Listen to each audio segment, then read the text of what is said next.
In this week's episode of Stolen Time, it's very important to do stolen time when you say it. I will be discussing loving those sleepless nights. And there will also be an outro. So get ready. It's going to be very exciting. So loving those sleepless nights is perhaps an exaggeration, but a few things happened. First, there's the fear that when the baby sleeps a lot, I think it's a common fear that God forbid something bad happened, so are they alive? I don't even want to say it. But there's that fear.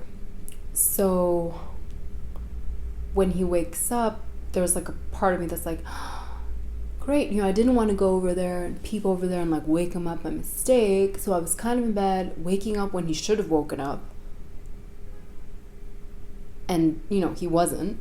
And so now that he is, maybe 2 hours later, and I've been just in bed, awake, worried, I'm actually quite happy that he's waking up. Then, the fact that this is such a short time that's not going to last, I think has really landed in me, or continues to land in me. So I realize that this time at night when I feed him, which, it's not going to happen for that much longer, maybe 2 months, if I understand correctly, that maybe around 6 months they don't really need to be eating at night anymore. That's very special. It's this special little moment between us at night, and it's not lasting that long. Think about my life. It's dozens of years, and now 6 months of this experience with this growing little human. So there's that. So it's right, thank God he's alive. This won't last long, so appreciate it. And then there's also that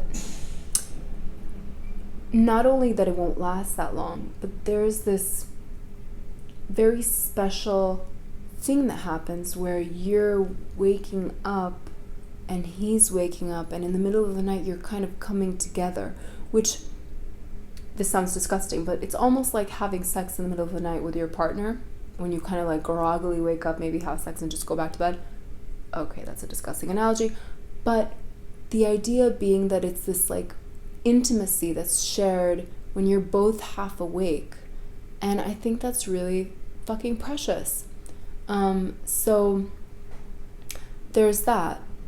And then I think also because I'm getting used to not sleeping very well, the way I deal with it is I really do quite well with not much sleep, so I'm not so bothered by it.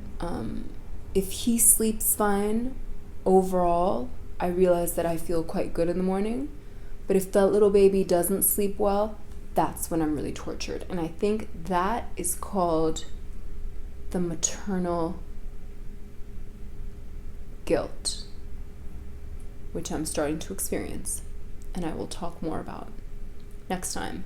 So that's this week's Stolen Time, and subscribe